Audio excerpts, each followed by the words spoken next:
Hello everyone, আসসালামু আলাইকুম।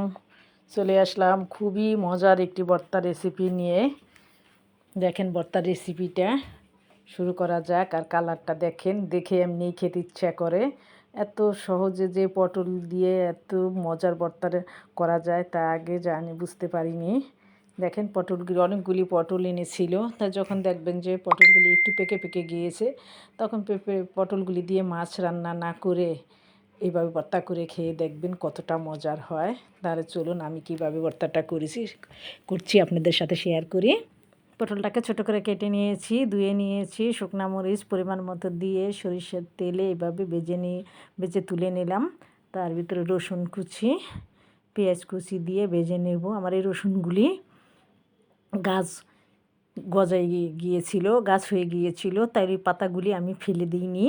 ছোটো ছোটো যে একটু গাছের মতো হয়ে থাকে ওইগুলি কিন্তু আমি দিয়ে দিয়েছি। ওটি কিন্তু খুবই ফ্লেভার আসে রসুনের, খেতে ভালো লাগে। তারপর রসুন আর পেঁয়াজগুলি ওই একই তেলের ভিতরে ভেজে নিচ্ছি।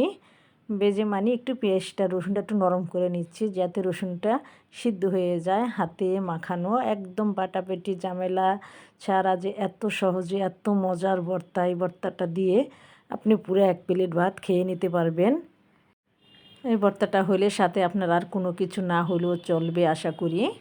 এই যে দেখেন, তারপর পেঁয়াজগুলি এইভাবে নরম করে আমি তুলে নিয়েছি, মরিচগুলিও টেলে নিয়েছি। তার ওই প্যানের ভিতরে পটলগুলি যে দিয়েছি, দেখেন পটলগুলি কিন্তু হাফ পেকে গিয়েছে।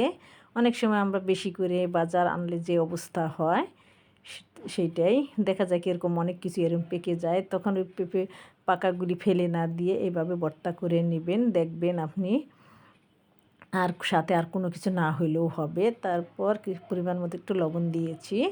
লবণটা ভর্তা যখন মাখাবেন তখন চেক করে নেবেন, না যদি লাগে তাহলে দিবেন, না লাগলে দিবেন না। আবার একটু তেল দিয়ে এটাকে ভেজে নিতে হবে। একদম কোনো পানি দেওয়া যাবে না, শুকনা শুকনা করে ভেজে নেবেন। আর খুব সহজেই এই ভর্তাটা করা যায়। আপনি বেলেনও করতে হবে না, বাটাবাটিও করতে হবে না।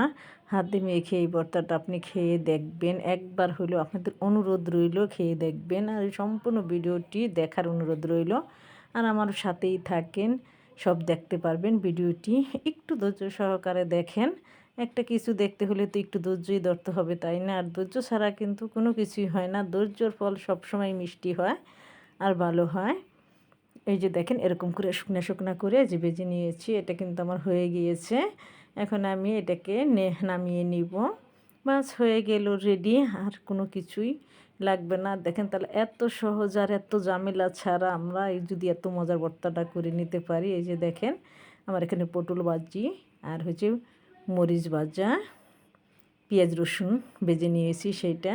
রসুনগুলি কিন্তু সিদ্ধ হয়ে গিয়েছে। এখন আমি মরিচের বোটাগুলি ফেলে দিয়ে তারপর শুকনো মরিচগুলি লবণ দিয়ে ডলে নিব। এই যেভাবে লবণ দিয়ে একদম ভেঙে নিব।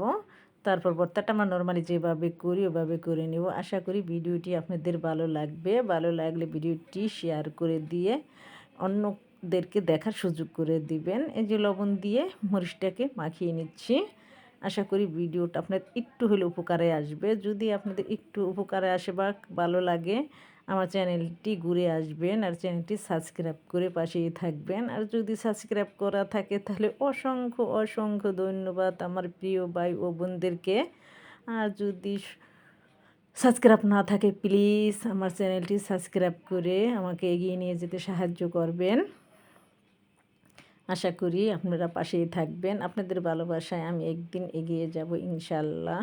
সবার জন্য অনেক অনেক দোয়া ও ভালোবাসা রইল। এই যে দেখেন, ভর্তাটা আমি হাত দিয়ে কিন্তু মাখিয়ে নিচ্ছি। মরিচগুলি ভেঙে নেওয়ার পর পেস্টটা দিয়ে দিচ্ছি, আর রসুনগুলি একটু হাত দিয়ে ভেঙে দিচ্ছি। রসুনগুলো কিন্তু একদম সিদ্ধ হয়ে গিয়েছে।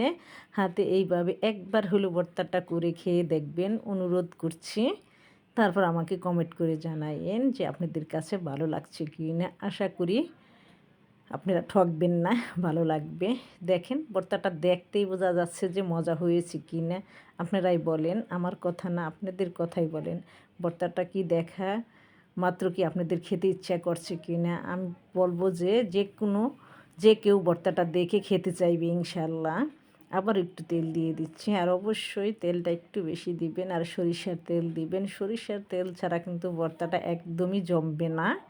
দেখেন এইভাবে মাখিয়ে গরম গরম ভাতের সাথে খেয়ে দেখবেন, সবাই প্রশংসা করবে আর বলতেই পারবে না যে এই সামান্য একটু পটল দিয়ে যে এত মজার ভর্তা হয়। আর এই ভর্তা দিয়ে সবাই দেখবেন আপনি 1 প্লেট 2 প্লেট ভাত এমনিই খেয়ে নিবে। আমার তো খুবই খুবই পছন্দ। যেদিন আমি ভর্তাটা মাখাবো ওই দিন আর আমার ক্ষুধার চেটে আমি থাকতে পারি না। আমার খুবই ভালো লাগে যে কতক্ষণে ভাত খাবো। এই যে আমি বাটিতে তুলে নিচ্ছি। দেখেন মাশাআল্লাহ ভর্তাটার কালারটা কত সুন্দর আসছে। যে যেখান থেকে ভিডিওটি দেখছেন সবাই ভালো থাকবেন, সুস্থ থাকবেন। আবার দেখা হবে নতুন কোনো রেসিপি নিয়ে। আমি চাই আপনাদের যে একটু হলে উপকারে আসে বা আপনাদের ভালো লাগে। আপনাদের উপকারে আসলেই ওইটাই আমার সার্থক। আর কিছু আপনাদের কাছে চাই না, শুধু একটু ভালোবাসা চাই। একটু পাশে থাকবেন আমার, এইটাই। আল্লাহ হাফেজ।